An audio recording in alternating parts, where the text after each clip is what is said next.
Now that school has started up again, there's a whole slew of new crushes that you guys are all experiencing, and I get a ton of emails asking me how to flirt with and get the attention of a guy who is super popular or, out of your league or maybe, whatever, popular. First of all, I want you to erase the concept that anyone is out of your league. I have dated a lot of famous people. Famous, from athletes to rock stars to actors. And it's not because, oh, I'm so gorgeous or anything like that. It's because I never once approached them or dealt with them or interacted with them as anything less than an equal. I didn't come at them as a fan. Like, oh, your last album was so great. Never. Never. Even if I was a fan. Never. Yeah, I knew who they were. And I acknowledged, like, oh, yeah, that's great. Cool, good for you. But I always interacted as though we were pure equals, and they responded to that. No one wants to date a fan.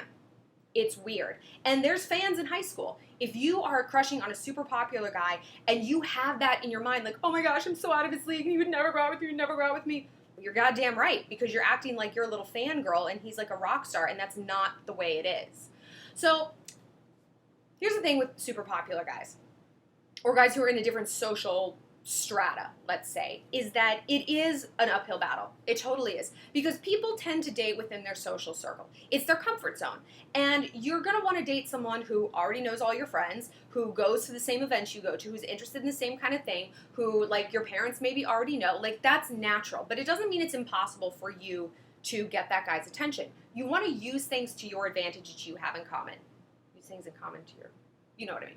So, like, if you're on student council with this guy, play it up. Use that as a reason to start conversations with him. See if you guys have a connection. And, like, flirt.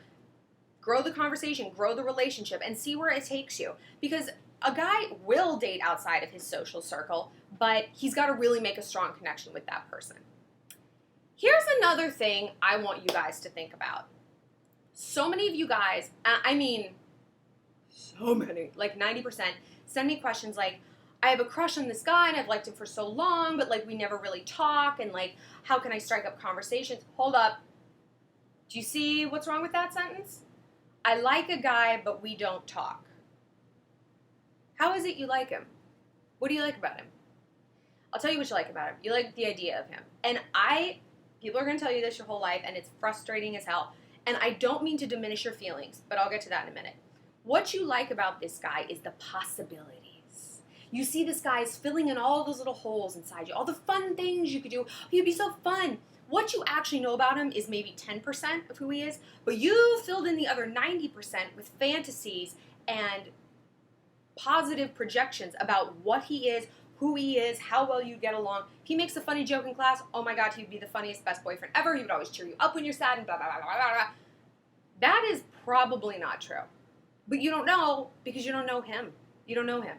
And again, I'm not throwing stones here because I did the same thing. And as I got older, I look back and I realized I would go from crush to crush to crush to crush to crush to crush to crush in school. Like, it's almost like I was going down the attendance line. When one fizzled out, oh, you. Oh, okay, you. And, like, now looking back, I wasn't even into those guys. Like, I didn't even know them. Or I did, but I was like, oh, I mean, whatever. If they had, like, actually wanted to date me, I would have been like, oh, shit, no thanks. I was like a dog chasing a car. What would I do if I caught it? And I realized what it was is I was just full of emotion and passion and just this lust for life and this desire to live. I felt so imprisoned when I was like a child and a teenager. And I know you guys do too. School is stifling. Your parents don't let you do anything. Like, you're just in this box. And so your one outlet is your crush. And so you just like channel all of that passion into it.